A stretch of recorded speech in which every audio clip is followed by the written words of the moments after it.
What is going on, everybody? A lot of football talk coming up. Jim Harbaugh caught red-handed.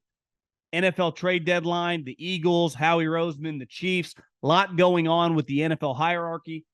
And then some thoughts on Kirk Cousins and Dak Prescott. Dove into some numbers.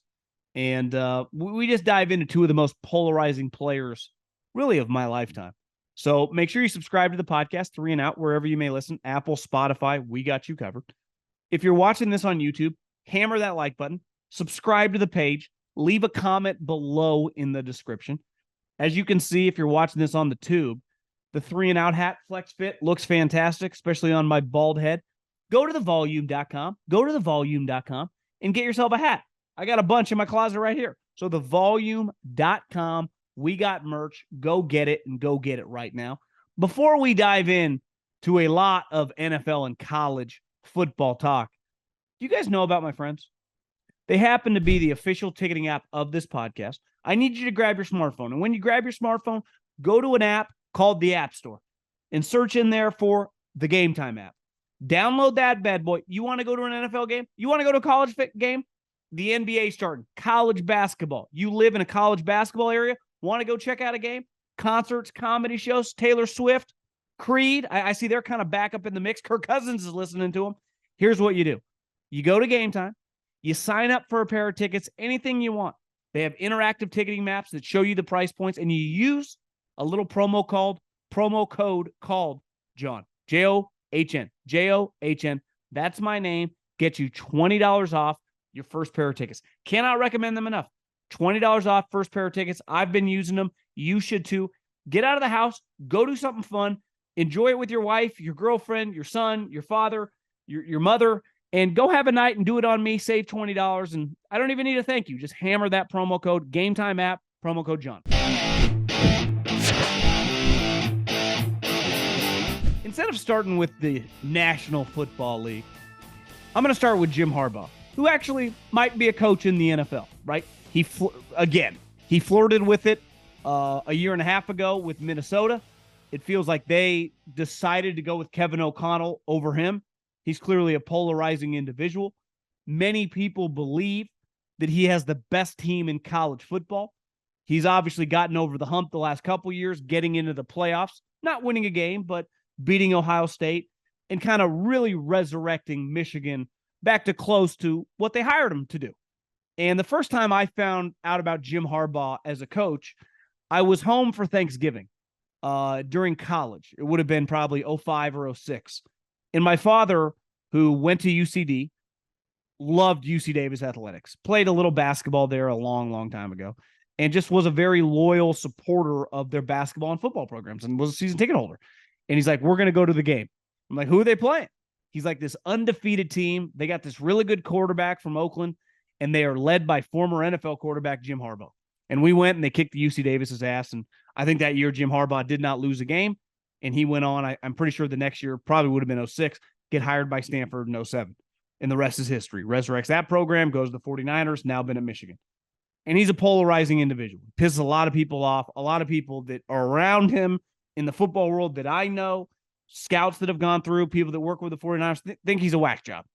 I mean, he's a little out there. He's not the most normal individual. Now, a lot of coaches are a little different. There's a big story that's breaking about him stealing signs and kind of taking it from a universal accepted, you are allowed to steal signs on game day, try to crack a code like that happens in baseball. And then there's a level of banging a trash can when you know a curveball is coming. Even though I don't think what I'm reading about Jim Harbaugh or even back to Belichick is the same thing. I saw Deion Sanders was quoted on this. A team can give you their game plan. You still got to stop it, right? If you know Patrick Mahomes, what their play's coming, he can still beat you. In baseball, if I know an outside fastball is coming and I'm a decent player, I'm fucking taking that thing the other way. So let's dive into the allegations and just the overall thought on sign stealing. I think in business, there's not really right and wrong. There's a lot of gray area, right? In life, there are laws that you have to follow. But in business, successful people, successful organizations And in very competitive industries, the best are constantly pushing the envelope. And sometimes when you push the envelope, you go too far. But while you're pushing the envelope and it's working, you keep the pedal to the metal.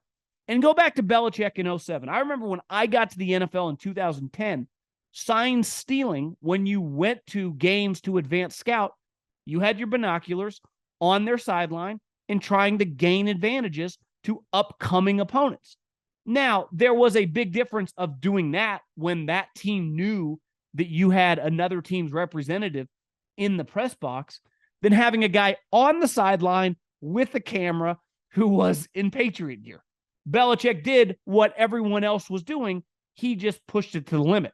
Now, Roger Goodell's reaction at the time, and this is why Bill hates the NFL's kind of operation. They've never worked in football. They don't know what's actually going on. It kind of speaks to not Spygate, not Deflategate, but whatever the gate was with Sean Payton and Greg Williams, the Bounty Gate. The way they talked made everyone uncomfortable. Kill the head, the body will die. Go after Frank Gore's knee.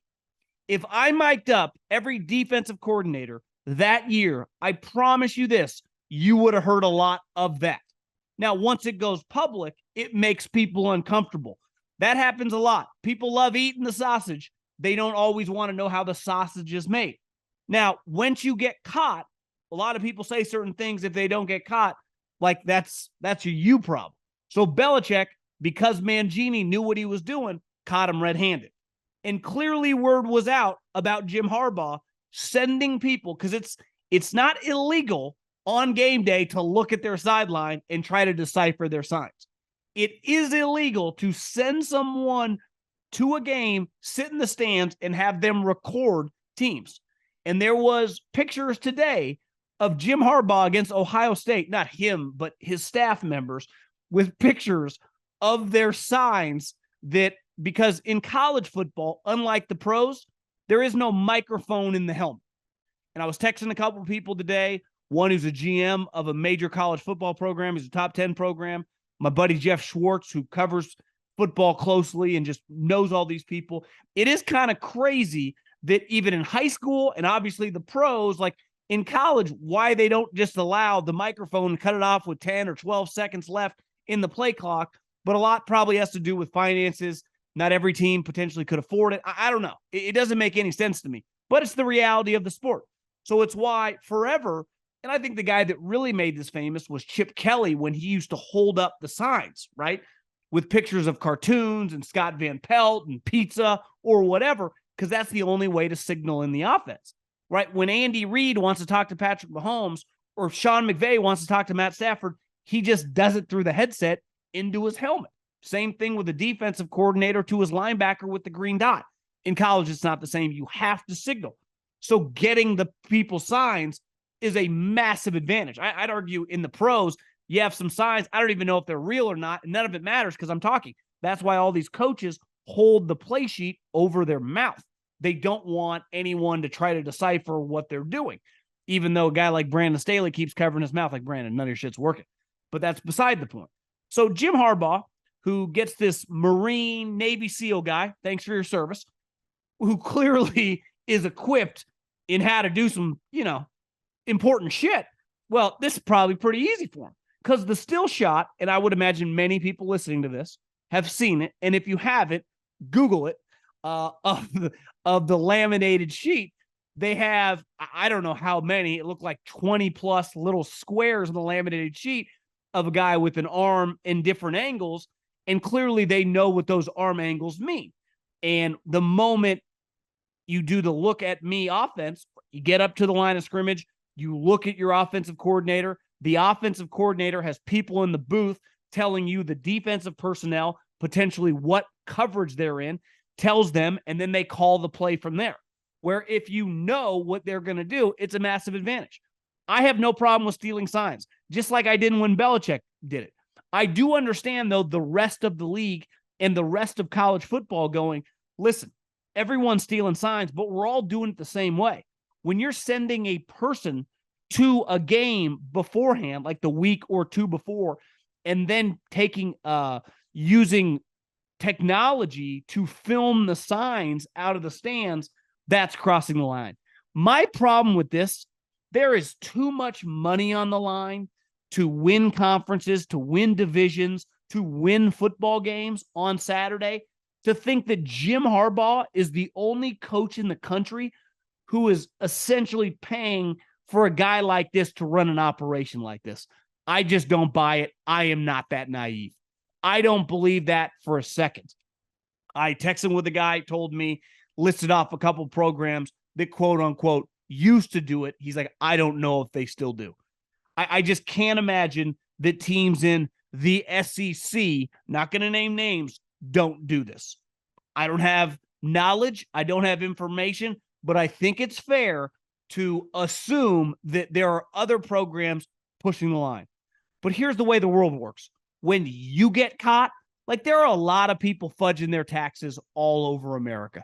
Some are probably legal, what you're doing. If you're not paying an accountant a premium to save you the most money possible, I think you're kind of dumb, especially if you are a business, a 1099 employee. Take every advantage humanly possible. They have to sign off on it. It's legal. Then there are lines that are crossed after that that are like, this is actually illegal. And if you don't pay your taxes, like that's on you. You might get caught, you might not. But if you do get caught paying nothing when you don't even file, like, I'm sorry, that's on you. Now, if you are saying this is a business expense when it's kind of not, like, yeah, welcome to the game. Welcome to life. And that's what I think most programs are doing. The reason I think most people have a problem with Jim Harbaugh is he took it to another level and then he gets caught. And part of when you have a target on your back, Belichick did back in the day. Now Harbaugh does. What did both of them doing, right?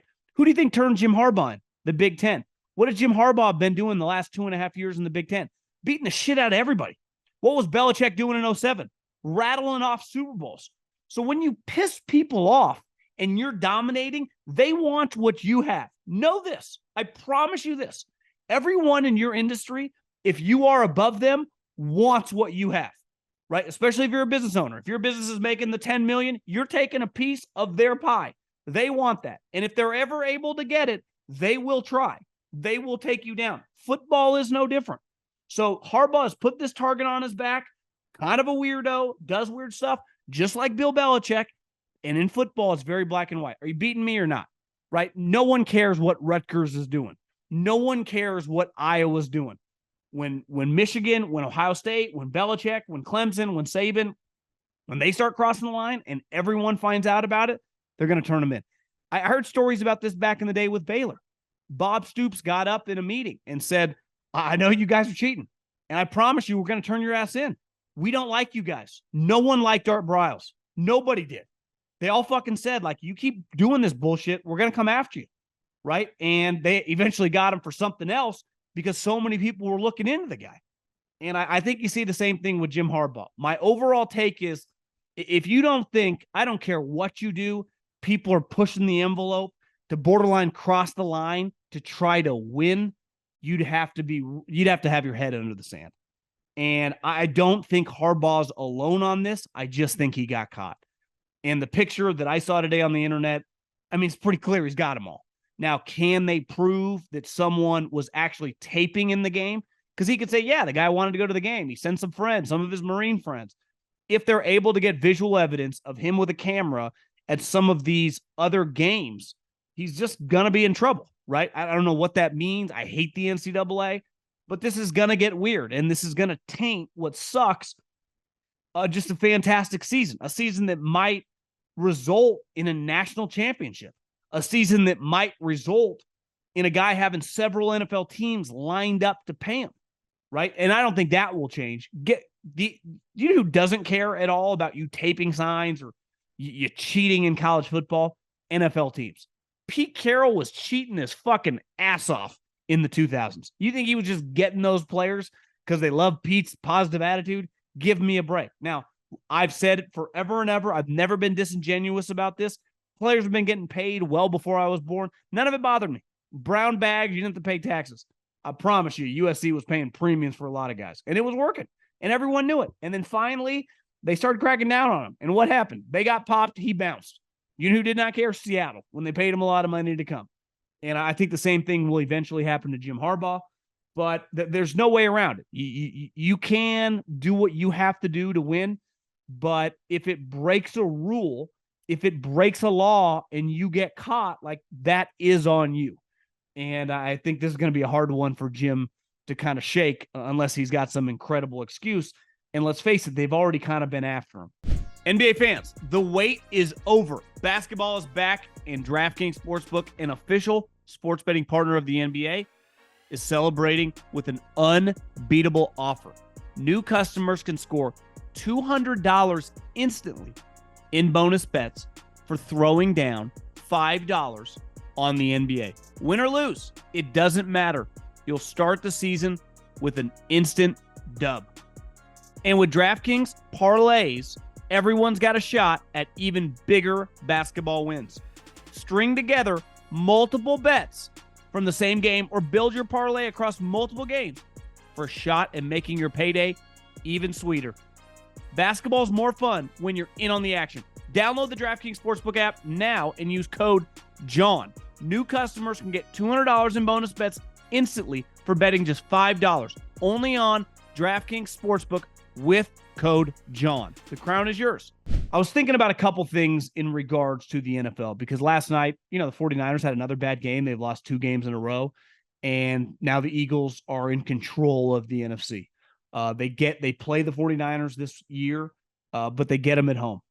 And anytime that you have like a 1-game advantage when you play an opponent at home is always big. This is not baseball or basketball where you get unlimited games, right? If you're able to get a 2-game advantage on a team in your division, it's hard for that team to catch you. Even if they play you straight up, the most they can gain is a game, right? So you see the Chiefs right now and you look where they're at and you see the Eagles, like, they're the number 1 teams in their conference for a reason. Now, I think the Eagles are more equipped to, like, if you had to bet on one to be a lock, because I think the Ravens are pretty close. And listen, I'm not selling the 49ers, acting like they're some chump squad just because they've lost a couple games in a row. But Trent Williams is hurt. I don't know. He's one of the best left tackles in the league. Deebo Samuel has a fractured shoulder.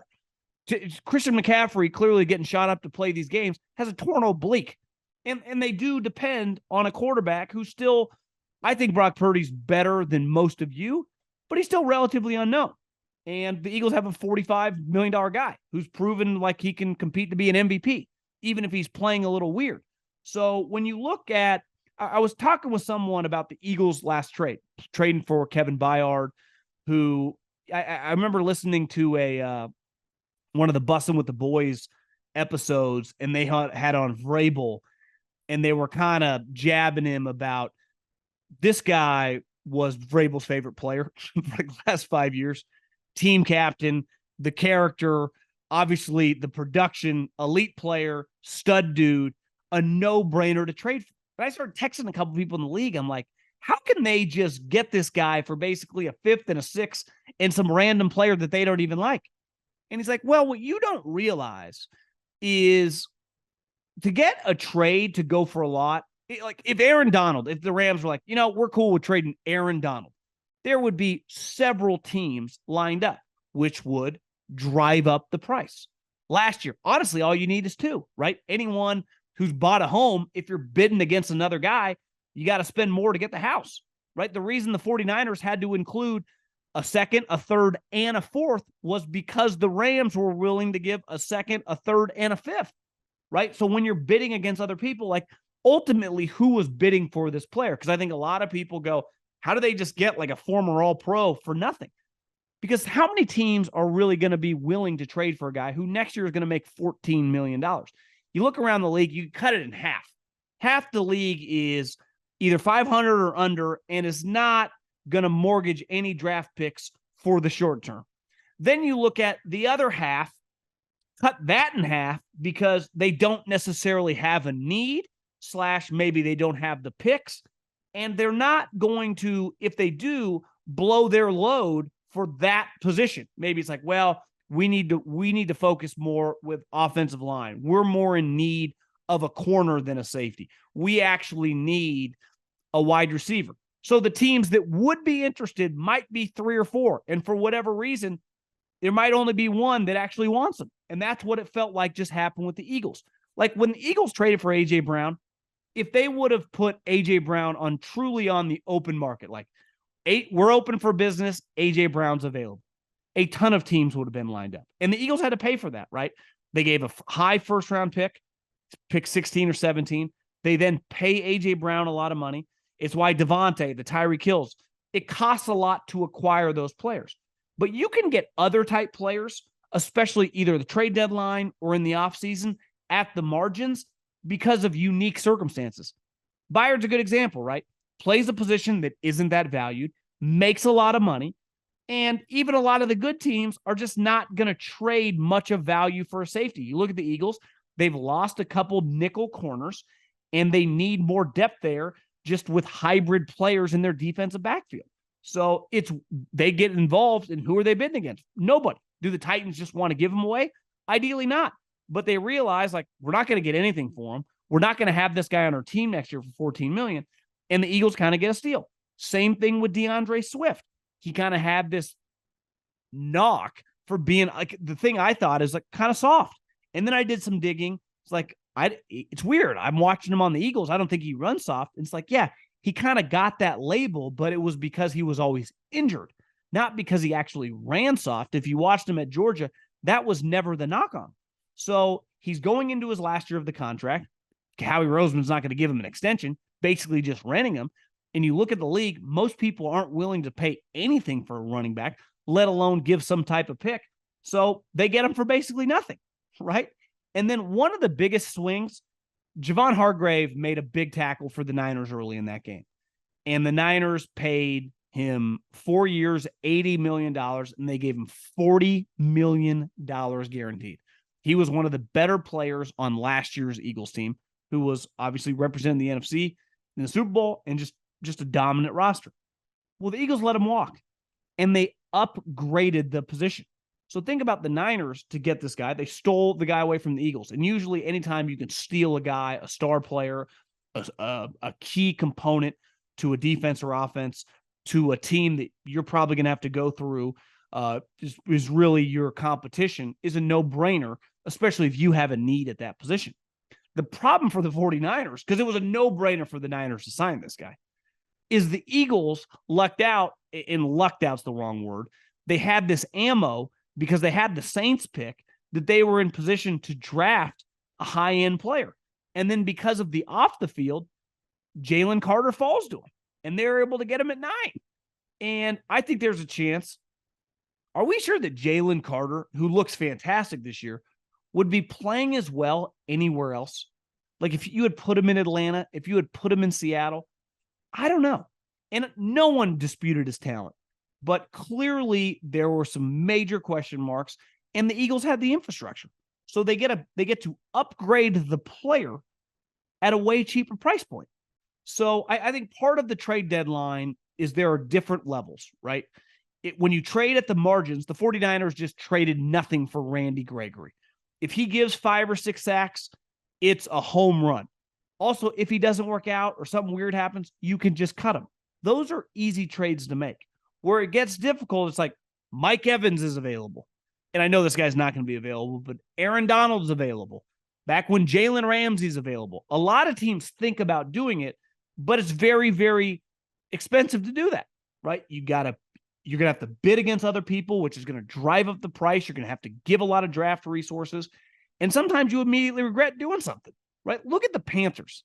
This is getting talked about all the time, and rightfully so. The pressure on Bryce Young to be a good player is really hard anytime you're just the number 1 overall pick. Everyone's looking at you. Everyone's talking about you. Everyone is like, you're going to be the franchise, especially if you're a Panther fan. You're like, we've already seen Cam Newton. I know what a franchise quarterback looks like. And like, God, this guy's kind of small. But think about what they traded Christian McCaffrey last year. They had to include DJ Moore in the trade. And then because they lose DJ Moore, their offense is fucking terrible. And they're headed for, a top 5 draft pick, more than likely the number 1 overall draft pick, but they don't have the pick.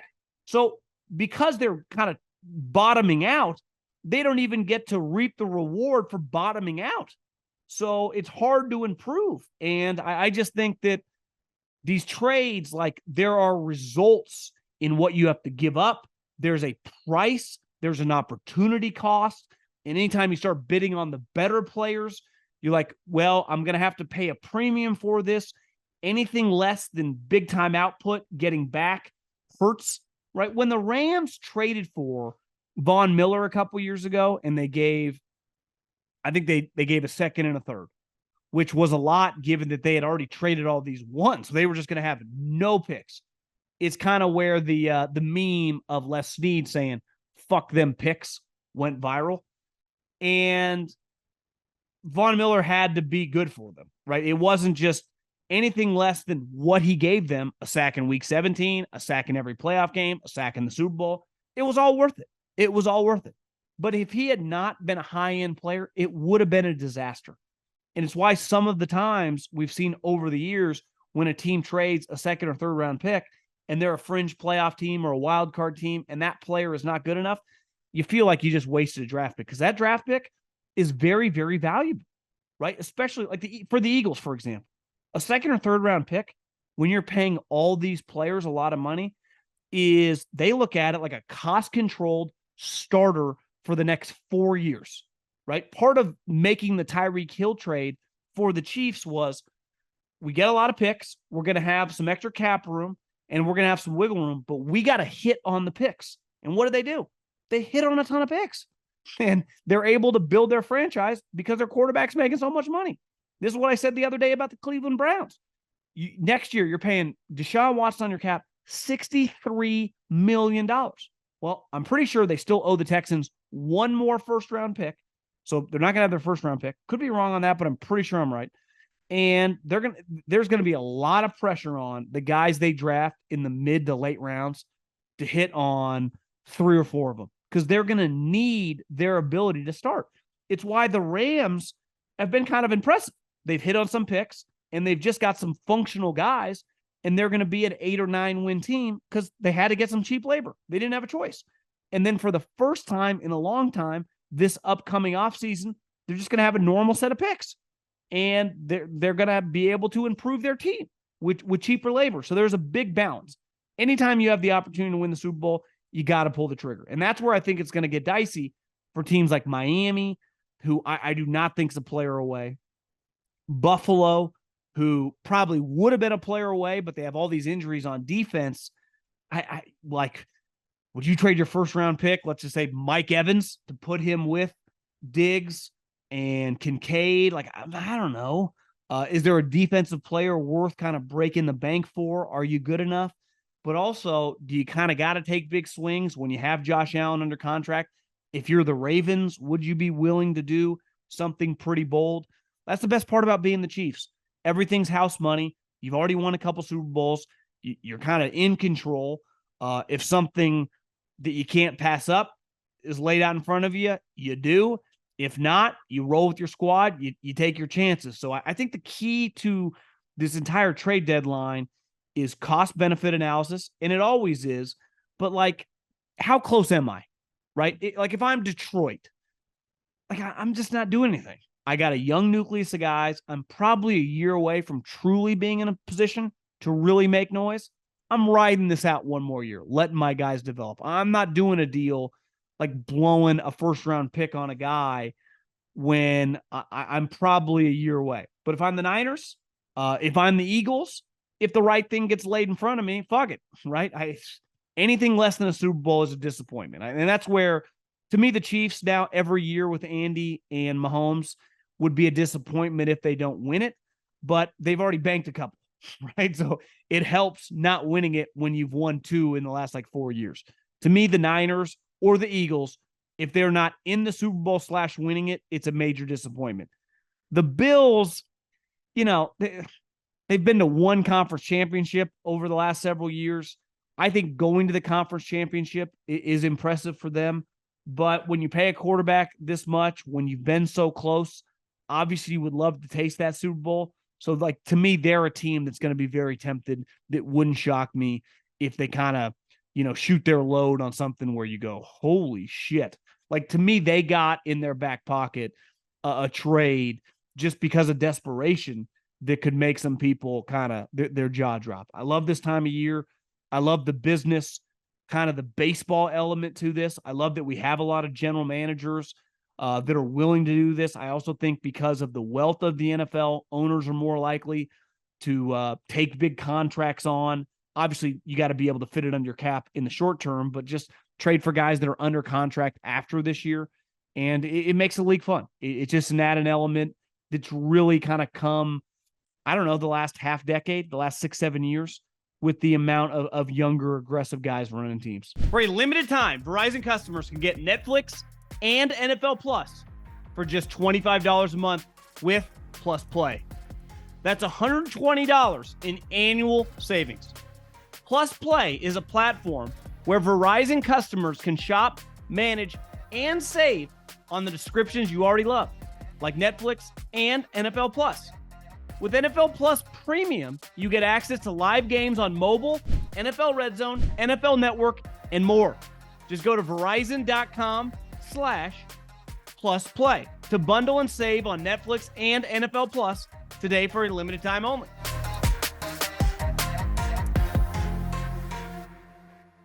And then last but not least, Cousins versus Dak. Cousins statistically had one of his better games, probably of his career, 35 of 45 against a defense like that on Monday Night Football. He was fantastic. And Dak, a week ago against the Chargers on Monday Night Football, I thought played the best game of the season, given the throw that he made to Pollard and the touchdown pass that he had to Cooks.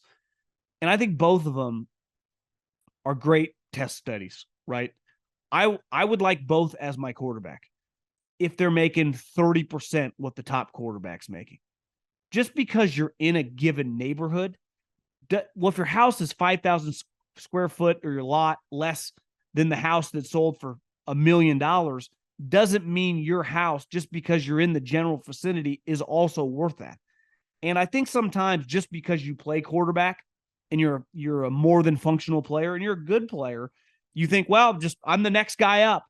That mentality has gotten a lot of teams in trouble. Because I think one thing, I looked at their numbers, Dak and Cousins. Obviously, Cousins is a little older. Cousins has started 144 games. Dak started 103. Dak's 30, he's 35. They have very, very similar numbers. Cousins' touchdown to interception ratio is about 2.4 to 1. Dak's 2.5 to 1. They're both basically career 67% passers. In the playoffs, Cousins has started 2 less games. He's got a 5-to-1 touchdown interception ratio, 66%. Dak started 6 games, 11-5 with 6 starts, similar percentage. I think he's like 63. Both of them, if they are making the right amount of money, right? If the top quarterback's making 50, if they're making 30, you can build a good enough team and they're good enough. Their problem gets where they are a guy making 90, 95% of what the top guy's getting, because both of them have fantastic skill sets. Cousins is the last of a dying breed, really good pocket quarterback. As we saw against the Chargers, Dak is a really good playmaker. That's always what he has. He's an average pocket quarterback, but outside the pocket, making plays with his legs to throw, he's always been good about that. Both of them bring a lot of intangibles. Their key is the payment, how much they are worth. It's why Cousins is about to be a free agent. If you're a team and you can get the guy for 3 years, $90 million, right? Average $30 million a year, guarantee every penny, like that's a good deal. If you got to pay the guy $45 million a year, it's just not. Because unlike Mahomes, unlike a Lamar, unlike the truly top guys, that extra 10, 15, $20 million of cap space on a contract there are certain type players who need that extra help. Mahomes just doesn't, right? We've seen with Mahomes, you can put some random young guys and he can just make shit happen. Cousins and Dak need help, and they are the overwhelming majority of the league. Most quarterbacks, beside really the top couple guys, need more help than others. And I just think the key with these two guys moving forward, because I think Cousins is going to be fascinating, right? How much is he going to get this offseason? Someone's going to pay him. If you overpay him, it's like, well, he's hitting the market. He's used to making this. That's on you. If you're able to get him for the right amount, and it's tough, right? There could be several teams bidding. Who knows? He is a little older. It's going to be a unique scenario. You can win with him. He's proven. Now, win in the playoffs, that's another story. Would I bet on either one of these guys to be Super Bowl champs? I would not. But do I mind having, like, part of how many guys are really going to be Super Bowl champs, right? Google the history of the league. If you're going to the playoffs every single year, your team's printing money, your fan base is happy. They get disappointed in the second round. Still a hell of a season, right? But the key is to properly pay these guys. And this is not the NBA where it's either like you got to max the guy or give him the mid-level. I think everyone just thinks like you always got to pay the quarterback the top dollar. You just don't. You can still properly pay him, have a hard negotiation. Jerry cracked, and it's cost them at the margins a little bit. Now, Dak, a little like Cousins. Remember last year, Cousins 4th and 8, checks it down, can be a little robotic. Dak can turn into a turnover machine in these playoff games. They got flaws, but either guy making 70% of what the top guy makes mean that extra 30% you can use to make your team. You're winning 12 games, and you're going to be in position to host a playoff game. You can't really ask for much more in the NFL. Obviously, you would love to have Patrick Mahomes or Tom Brady. Newsflash, your team's probably not going to have those guys. So if you can have Dak, if you can have Cousins, and you can have a talented team around them, you're going to be in pretty good shape. And let's get into my friends at Uber Eats. It's time for this week's player I thought might give almost anything to redo his game, brought to you by Uber Eats. And let's face it, this player is polarizing because people think he's a system quarterback. People think he's actually pretty good. People think he's an overachiever. No one can quite figure him out. I think Brock Purdy's pretty good. Now, do I think he's a top 5 quarterback right now? I don't. Do I think he's all of a sudden in the Dak and Cousins kind of world and better than the Carrs and the Jimmy Garoppolo's? 100%. But when you're playing on Monday Night Football, and we can argue whether it was his fault or not his fault, you can't throw interceptions. A lot of people are watching. A lot of people are judging you. You just got to make the right decision. Football's hard. You're going to lose some games. But when you throw the team multiple times to the other jersey, Shanahan can come out and say whatever he wants. Not his fault. It was a scheme breakdown. He made the right read. The only thing anyone knows sitting on their couch is the dude in purple is catching the ball. And at the end of the day, the Niners didn't win because of it. So I thought Brock Purdy is a guy that would love to have a little redo. This week's almost anything player of the week. And you can order almost anything with Uber Eats, the official on-demand partner of the NFL. Order now.